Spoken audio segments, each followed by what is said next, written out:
The Jagdpanzer 38T, better known as the Hetzer, was one of the most easily overlooked tank destroyers of World War II. It was developed during the war's final and darkest phase, devastatingly effective in ambush and feared by Allies, but at the same time its crews suffered some of the highest casualty rates in entire war.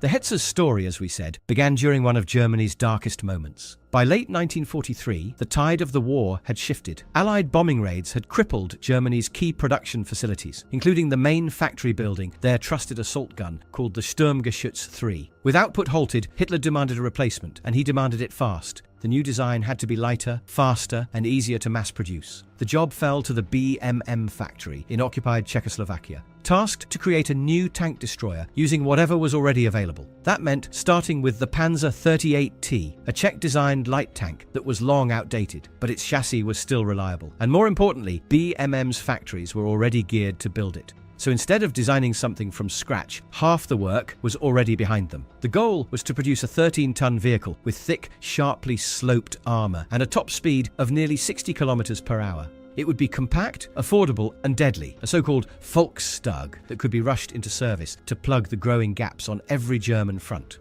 Turning that idea into a real tank destroyer had to happen yesterday, but making it work at the same time was another challenge entirely. However, its simple design was created in an amazingly short time. By December 1943, just weeks after approval, BMM engineers had drafted plans. A full-size wooden mock-up was built by late January 1944 and shown to Army weapons officials. To keep the silhouette low and still manage to fit a powerful 75mm gun on such a compact chassis, the designers mounted it in a fixed casemate, offset slightly to the right. This allowed for the crew of 3, with the driver, gunner and loader, sitting one behind another on the left, while the commander occupied the rear right corner of the fighting compartment. However, the prototype immediately revealed some problems. The interior was too cramped, even by German standards, so the compartment had to be slightly lengthened before production even began. At one point, engineers even considered an experimental recoilless gun mount, called the Star, to simplify the internal layout and speed up production. But that concept was quickly dropped. Again, they chose something reliable and already available. 75mm PzK-39, a proven anti-tank gun already in widespread use. Interestingly, some of the Hetzer's design roots can be traced back to a project outside Germany.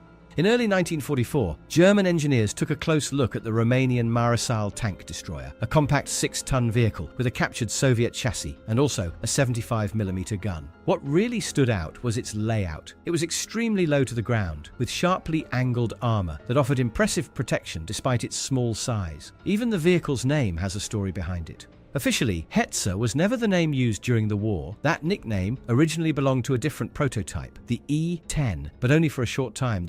The Skoda factory mistakenly applied it to the Jagdpanzer 38T. The name caught on with frontline troops, and at one point, General Guderian even reported to Hitler that soldiers had started calling it the Hetzer on their own. From there, the nickname stuck, and after the war, it became the name most people remember. By April 1944, full-scale production of the Hetzer began. The initial 4,000 vehicles were ordered to meet these skyrocketing demands. Despite constant disruptions from Allied air raids and shifting front lines, a total of 2,827 Hetzers were built before the war ended, which was really an impressive figure given the circumstances and compared to a number of other vehicles that became more famous. The Hetzer's compact shape came with serious trade-offs. It was just over 19.7 feet long and about 8.5 feet wide. It stood just 7 feet high, roughly eye level with a standing man. But despite those compact dimensions, it weighed close to 16 tons, a great jump from the original 10.8-ton Panzer 38T it was based on. Commander lacked a proper rotating cupola, so his field of view was severely limited. Because the gun was offset to the right, most of the vehicle's heavy internal equipment and ammunition had to be crammed onto the left side to keep the weight balanced, but that fix wasn't perfect, since the right suspension still bore more stress and wore down faster in combat conditions. And when things went wrong, and you had internal fire spreading, getting out quickly wasn't easy. The Hetzer had only 3 exits, one of which was a barely usable small floor hatch and 2 narrow roof hatches, so the escape in the emergency was extremely difficult, which quite significantly boosted that high casualty rate among its crews. Nevertheless, for such a small tank destroyer, the Hetzer delivered a serious punch. Its main weapon, the 75mm PzKpfw cannon, was the same gun mounted on late-model Panzer IVs and Stug 3s. It fired a variety of ammunition with a typical loadout of 41 shells. Most were armor-piercing and high-explosive rounds. It could destroy most Soviet and Western tanks from standard combat distances, and for close anti-infantry protection, it also carried an MG 34 or 42 mounted on the roof. It had an experimental system to be fired from inside, but with only 50 rounds drum, you'd be firing blindly for a couple seconds, then have to get out to reload. The Hetzer used a modified Praga 6-cylinder engine, pushing out around 150 horsepower. That was just enough to move its nearly 16-ton frame to a top speed of about 42 kilometers per hour on roads, and much less off-road. Reliability was actually better than many of Germany's heavier vehicles thanks to the proven Panzer 38T design underneath. Still, it had jeopardized flaws. The engine tended to overheat, requiring extra power just to keep the cooling fan going. Starting it electrically was unreliable, so crews often hand-cranked the engine, and in winter they sometimes heated it with a blowtorch to avoid freezing. Despite all that, most crews considered it dependable enough, especially compared to the mechanical headaches of late-war Panthers and Tigers. The Hetzer's first taste of combat came on the Eastern Front in mid-1944, just as Germany's fortunes were beginning to collapse. In one of the first engagements, a single Hetzer company lying in ambush destroyed 20 Soviet tanks without losing a single vehicle. They would stay hidden, wait for the enemy to roll past, and then attack. It was a textbook ambush, and it worked quite effectively. Reports like these quickly reached high command, and the decision was made that more Hetzers need to be rushed to the front lines. Hetzers began spreading fast. They weren't just assigned to dedicated tank destroyer battalions anymore, but infantry and Volksgrenadier divisions began receiving them too. Germany didn't have the luxury to hold them in reserve. The Hetzer was cheap, mobile, and effective in defense, which was the exact combination needed to plug holes in Germany's collapsing front lines. Camouflaged in forests, buried in rubble, or dug into hill crests, the Hetzer turned terrain into a deadly weapon. Soviet T-34s and assault guns fell to its 75mm gun in countless encounters. So either it struck first and disappeared, or it was flanked and blown apart through its much thinner side armor, designed to stop only small arms fire.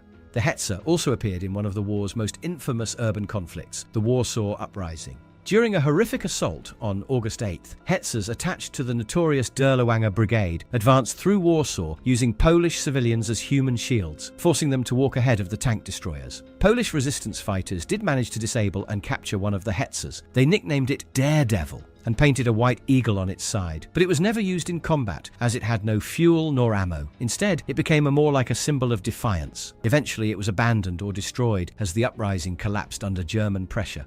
For the men inside it, the Hetzer was more than a weapon. It was a tight, noisy, often terrifying place to fight a war. Crews quickly learned why some veterans called it an armored coffin. The armor that protected them from the front also wrapped them in sloped steel walls that narrowed the interior to the point of claustrophobia. There wasn't much room to move, speak, or even breathe easily once the hatches were closed. The loader, trapped between ammo racks and the gun, had the hardest job. He had to haul heavy shells, reach over the breech to reload from the wrong side, and sometimes abandon his task mid-action to feed the roof machine gun.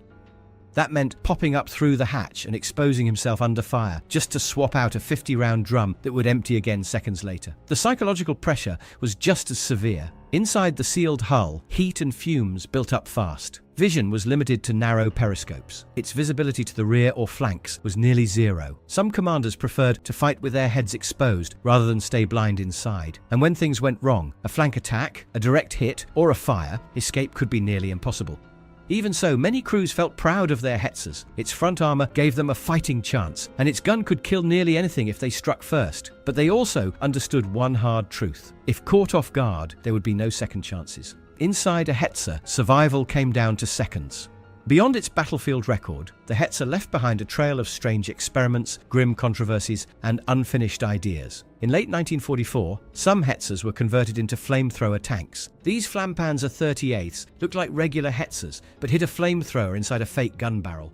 They appeared in the Ardennes and Operation Nordwind, where Allied troops sometimes learned too late that they were facing more than just a tank destroyer. A few other chassis were used as recovery vehicles, or even mounted with small anti-aircraft guns, showing how versatile or desperate German planners had become. Toward the end, some were crewed by barely trained teenagers, used in last-ditch ambushes, or even baiting enemies with false surrender.